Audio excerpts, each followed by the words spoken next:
오늘 설교의 제목은 구원에 이르는 지혜, 성경입니다. 성경 읽기와 성경 공부가 교회 안에서 계속해서 진행 중에 있는데요. 이 성경은 구원에 이르는 지혜가 있는 책입니다.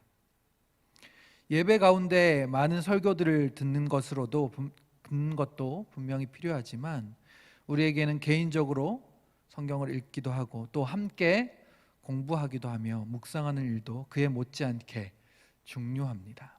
왜냐하면 그 시간들을 통해서 하나님께서 성도님들에게 말씀하시고 지혜를 허락해 주시기 때문입니다. 오늘 본문에도 이렇게 말씀하고 있습니다. 15절인데요. 또 어려서부터 성경을 알았나니 성경은 능히 너로 하여금 그리스도 예수 안에 있는 믿음으로 말미암아 구원에 이르는 지혜가 있게 하느니라. 아멘. 지금 우리가 이 말씀을 읽고 생각할 때에는 지금의 성경, 구약과 신약 모두를 생각하고 또 그렇게 받아들일 수 있지만 여기서 말하는 성경은 원래 올드 테스트먼트, 구약을 이야기하는 것입니다. 아직 신약이 정해지고 형성되기도 전이기 때문이죠. 지금 이 편지를 읽고 있는 사람들, 받고 읽고 있는 사람들도 이 디모데후서가, 이 편지가 성경으로 올라갈 것이라고, 성경이 될 것이라고 생각하지 못했을 것입니다. 그러니까 이 편지에서 말하는 성경은 구약을 의미합니다. 그렇다면 구약을 통해서 구원에 이르는 지혜가 있다고 말하고 있는 것이죠. 성도님들은 어떻게 생각하십니까? 구약만 읽고도 구원에 이르는 지혜가 있을 수 있느냐라는 질문을 지금 하고 있는 것입니다. 그렇다면 구약은 어떻게 이루어져 있는지 잠깐 살펴보고 거기에 맞춰 이야기를 좀 더 이어가 볼까 합니다. 구약은 창세기부터 말라기까지 총 몇 권으로 되어져 있죠? 39권으로 되어져 있습니다. 이 구약을 구조적으로 나눌 때 여러 가지 방법이 있는데 그 중에 하나는 책의 장르 혹은 형태로 분류를 합니다. 세 가지로 분류를 하게 되는데요. 띄워줘 보시겠습니까? 네. 역사에 대한 책, 그리고 체험에 대한 책, 그리고 예언에 대한 책으로 나눌 수 있습니다. 지금 우리가 보고 있는 이 개역 개정판 성경은 이 장르 순서대로 배치해 두었다 생각하시면 되는데요. 창세기부터 에스더까지 역사서 총 17권, 그리고 욥기부터 아가서까지 체험 5권, 그리고 이사야부터 말라기까지 예언 17권. 17, 5, 17 쉬우시죠? 네. 역사서는 또 모세오경과 나머지 역사서로 나눌 수 있습니다. 그래서 5권과 12권. 그리고 예언서도 분량이 많은 대선지서와 분량이 적은 소선지서로 나눌 수 있습니다. 그래서 5권, 12권 이렇게 나뉩니다. 뭔가 되게 기억하기 쉽도록 분류되어져 있는 것 같습니다. 이 구분은 책의 장르에 따라 구분한 것이라면 시대를 배경으로 구분하기도 합니다. 우리가 그래서 시대를 한 10가지로 분류를 해봤는데요. 첫 번째는 창조시대, 그리고 두 번째 족장시대, 출애굽과 광야시대, 정복시대, 사사시대, 단일왕국시대, 분열왕국시대, 포로시대, 포로귀환시대, 침묵시대, 이렇게 10개의 시대로 구분할 수 있습니다. 시대 이름만 들어도 어떤 내용들이 들어있는지 조금씩은 아마 기억하시고 이해하실 수 있을 것 같습니다. 그 이야기를 제가 줄거리를 요약해서 잠깐 설명해 드리도록 하겠습니다. 하나님께서 천지를 창조하시고 특별히 사람을 만드셨는데 그 사람이 죄를 범했습니다. 그 죄로 인해 하나님께서 홍수로 심판하시지만 노아의 방주에 있는 사람들과 동물들을 구원하십니다. 이것으로 인해 그렇지만 죄는 점점 더 사람들로 인해 퍼져나가게 되었고 하나님처럼 높아지려 했던 사람들이 바벨탑에 모였지만 그 바벨탑 사건에서 하나님께서 언어를 혼잡하게 하셔서 사람들을 흩으셨습니다. 그러나 그 가운데서 셈 족속의 아브라함을 선택하시고 불러주셨습니다. 아브라함에게 땅과 민족, 이름의 창대, 그리고 복의 근원이 되게 하시겠다는 약속의 말씀을 하나하나씩 이루어 가시기 시작하셨습니다. 이삭, 야곱, 요셉으로 이어지는 이야기 속에서 애굽이라는 땅으로 70명의 이스라엘 식구들이 들어가게 되고 그곳에서 하늘의 별과 같이 바닷가의 모래와 같이 많은 민족을 이루게 하시겠다는 하나님의 약속을 이루십니다. 그리고 한 사람 모세를 통해서 출애굽하게 하시고 광야에서 시내산에서 그리고 가나안 땅 앞 모압 땅에서 하나님의 율법과 그분의 마음을 이스라엘 백성들에게 들려주셨습니다. 그리고 나서 여호수아를 통해 약속의 땅을 정복하게 하시고 그곳에서 살다 보니 자기의 소견에 옳은 대로 행하는 범죄를 저지르게 되고 이 일로 주변 나라들로부터 괴롭힘을 당하게 되죠. 이것으로 인해 하나님께 다시금 부르짖고 사사를 보내셔서 다시 회복하게 되고 또 범죄하게 되는 일들이 반복되는 과정 가운데 한 이방 여인의 순종과 믿음을 통해 하나님의 역사를 이어가십니다. 그 여인의 이름은 룻이죠.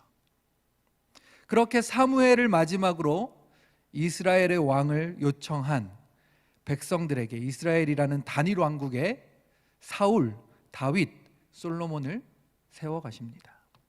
그리고 북이스라엘과 남유다로 분열되어져서 죄악된 길로 더욱 깊이 빠져들게 됩니다. 결국 북이스라엘은 아수르에게 흩어짐을 당하게 되고 남유다는 바벨론에게 포로로 끌려가게 되는 지경에 이릅니다. 하나님께서 긍휼을 베푸셔서 포로가 귀환하게 되고 그곳에서 성전을 또 성벽을 재건하지만 말라기 이후로 하나님께서는 백성들에게 침묵하시게 되는 이야기가 이 구약의 줄거리다 볼 수 있겠습니다. 이 구약의 성경은 외견상으로 보았을 때 이스라엘 민족의 역사를 이야기하고 있는 듯합니다. 그런데 그 이스라엘 역사 안에 또 이야기들 안에 수많은 인생에 대한 통찰력과 지혜를 준다고 사람들은 이야기하기도 하죠. 그래서 세계에서 가장 많이 팔린 책, 가장 많이 읽힌 책으로 이 성경을 부르기도 합니다. 오죽하면 성경을 영어로 바이블이라고 하는데 책의 이름이 바이블을 엄청 많이 갖다 붙여서 출판하기도 합니다. 국어사전에서도 바이블을 이렇게 정의하고 있더라고요. 어떤 분야에서 지침이 될 만큼 권위가 있는 책. 그래서 책 제목에 바이블을 많이 넣어놨습니다. 완전학습 바이블, 복화 바이블, 수학 바이블 센, 영어회화 바이블, 엑셀 바이블, 베이직 육아 바이블, 법행 바이블, 스타트업 바이블 등등 수도 없이 제가 찾아보니까 엄청 많았습니다. 또 구약 성경을 유대인들의 경전으로 삼고 있으며 특별히 토라, 모세오경을 거의 암송하다시피 하는 민족이죠. 그런데 이렇게 성경을 읽고 외워도 그들 가운데 구원이 없습니다. 왜냐하면 오늘 본문 디모데후서 3장 15절에서 말하고 있는 전제를 모르거나 믿지 않기 때문입니다. 디모데후서 3장 15절을 다시 한번 함께 읽어보도록 하겠습니다. 시작. 또 어려서부터 성경을 알았나니 성경은 능히 너로 하여금 그리스도 예수 안에 있는 믿음으로 말미암아 구원에 이르는 지혜가 있느니라. 아멘. 구원에 이르는 지혜가 있기 위해서는 하나가 전제되어야 하는데 그것은 바로 그리스도 예수 안에 있는 믿음으로 말미암음입니다. 이 말이 무엇이냐면 구약에서 하나님께서 말씀하시고 계신 약속과 관련된 것인데 그 약속은 너희가 너희에게 구원자 메시아를 보내줄 것이다. 그를 통해 너희가 구원을 받을 것이다 라는 약속 말입니다. 이 약속이 구약의 구석구석에 기록되어져 있습니다. 그래서 마태복음에서는 구약에서 말씀하셨던 메시아가 바로 이 예수 그리스도라는 것을 1장의 족보를 통해서부터 1장 뒤편에 나오는 수태고지인 보라 처녀가 잉태하여 아들을 낳을 것이요 그의 이름을 임마누엘이라 하리라, 이사야서 말씀을 인용해 가지고 와서 이야기하기도 하고요. 호세아서의 말씀을 통해서 애굽에서 내 아들을 불렀다라는 말씀을 인용하기도 하고요. 예레미야서를 통해서 예수님께서 탄생하심으로 일어난 2살 아래의 사내 아이를 다 죽이는 일에 대한 예언도 이렇게 이어가고 있습니다. 라마에서 슬퍼하며 크게 통곡하는 소리가 들리니 라헬이 그 자식을 위하여 애곡하는 것이라. 그가 자식이 없으므로 위로받기를 거절하였도다. 이렇게 말씀들을 인용하면서 계속해서 설명하고 있는 것입니다. 또한 십자가와 부활 사건에서도 이루어지는 많은 이야기들 가운데 구약의 예언들이 예수님을 통해서 이루어지거나 오히려 예수님께서 그 말씀을 성취해 나가셨던 것을 마태복음을 통해서 친절하게 설명하고 있는 것입니다. 구약을 통해 예수님께서 하나님의 아들이신 것을 하나님께서 보내신 한 선한 목자 되시는 메시아 그리스도라는 사실을 보여주고 있는 것이죠. 특별히 미가서에 나오는 베들레헴에서 탄생하실 한 다스리는 자의 예언도 이렇습니다. 또 유대 땅 베들레헴아 너는 유다 고을 중에서 가장 작지 아니하도다. 내게서 한 다스리는 자가 나와서 내 백성 이스라엘의 목자가 되리라. 아멘. 어제 새벽에 에스겔 말씀에서도 이와 같은 말씀이 등장했었는데요. 에스겔서 34장 23절입니다. 내가 한 목자를 그들 위에 세워 먹이게 하리니 그는 내 종 다윗이라. 그가 그들을 먹이고 그들의 목자가 될지라. 나 여호와는 그들의 하나님이 되고 내 종 다윗은 그들 중에 왕이 되리라. 나 여호와의 말이니라. 아멘. 이 에스겔서의 시기는 포로 시기입니다. 다윗으로부터 400여 년이 지난 시대인데 이스라엘의 목자, 여기서 목자는 왕을 의미하는데 이스라엘 왕들이 다 자기 배만 배불리기에 급급해서 나라가 어떻게 되든지 백성이 어떻게 되든지 상관없는, 그래서 결국은 나라가 망하게 되고 포로가 끌려가게 된 상황입니다. 그런데 이제 하나님께서 직접 나서셔서 한 목자를 세우시겠다, 그래서 내 양들을 먹이겠다 말씀하고 계신 것이죠. 그 가운데 한 목자 다윗을 세우겠다 말씀하시는데요. 앞에도 말씀드렸지만 다윗의 시기로부터 400년이나 지난 이 시기에 다윗을 세우시겠다 말씀하신 그 말씀이 무언가 이상합니다. 이것은 다윗과 맺은 하나님의 언약에 대한 말씀을 상기시키시면서 그에 따른 한 목자에 대해 말씀하고 계신 것입니다. 이 한 목자가 바로 메시아다, 너희를 구원한 구원자다, 그리스도다 말씀하고 계신 것이죠.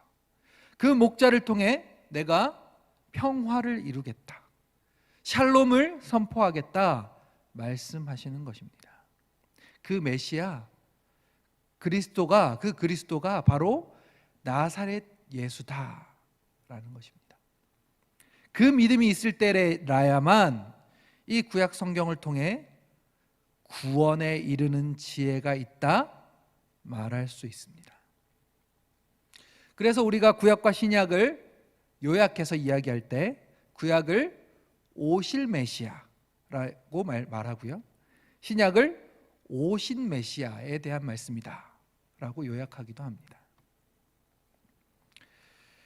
사실 디모데 후서의 시대에 상황도 지금과 별반 다를 것이 없는 이야기들이 나옵니다. 3장 2절에서 4절에 보면 그때 시대상을 설명하고 있는데요. 지금의 시대와 비교해 보시면 좋겠습니다. 사람들이 자기를 사랑하며 돈을 사랑하며 자랑하며 교만하며 비방하며 부모를 거역하며 감사하지 아니하며 거룩하지 아니하며 무정하며 원통함을 풀지 아니하며 모함하며 절제하지 못하며 사나우며 선한 것을 좋아하지 아니하며 배신하며 조급하며 자만하며 쾌락을 사랑하기를 하나님 사랑하는 것보다 더하며. 분명히 2000년 전의 시대적인 상황을 이야기하고 있는데 지금과 너무 닮아 있지 않습니까? 하나님을 사랑하는 말씀 앞에서도 자신을 더욱 사랑하며 돈을 더더욱 사랑하며 부모를 공경하라는 하나님의 말씀 앞에 부모를 거역하는 일들이 일어나고 있다 말합니다. 이웃을 사랑하는 말씀 앞에 무정해서 원통함을 풀지 않는다라고 말합니다. 이들은 분명히 계속해서 항상 배우지만 진리의 지식에 이르지 못한다고 3장 7절을 통해서 말씀하고 있죠. 예수 그리스도 안에 있는 믿음으로만 구원에 이르는 지혜를 얻게 됩니다. 그것으로부터 시작해야 합니다. 그것이 가장 중요한 것입니다. 그리고 나서 그 이후에 하나님의 말씀을 통해서 우리에게 주시는 경건의 능력과 변화가 일어나게 되는 것입니다. 그 이야기를 16장과 16절과 17절에서 이렇게 설명하고 있습니다. 모든 성경은 하나님의 감동으로 된 것으로 교훈과 책망과 바르게 함과 의로 교육하기에 유익하니 이는 하나님의 사람으로 온전하게 하며 모든 선한 일을 행할 능력을 갖추게 하려 함이라. 말씀을 정리하겠습니다. 세상에는 하나님께서 천지를 창조하셨다는 사실을 믿지 않는 사람들이 많습니다. 또한 우리가 죄인이라는 사실도 인정하지 않으려 하는 사람들이 대부분입니다.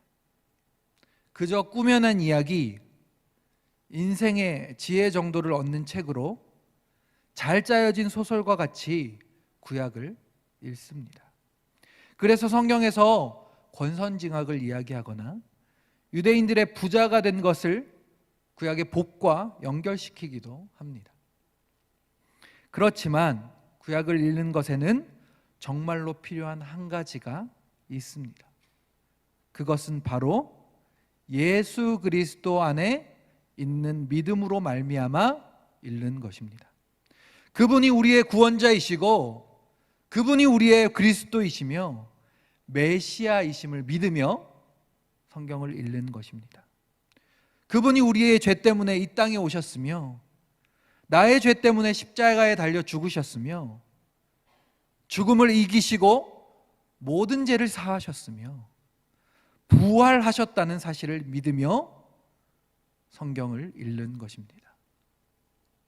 그러할 때에 하나님의 감동이 우리에게 전해져서 경건의 모양만 있는 끝내 진리의 지식에 이르지 못하는 자들이 아니라 진리로 거룩해지며 진리로 새로워지며 진리로 변화되어지는 경건의 능력을 나타내는 하나님의 사람으로 서게 될 줄 믿습니다. 오늘 말씀을 통해 여기 계신 모든 성도님들 가운데 그 은혜가 가득하시기를 축복합니다.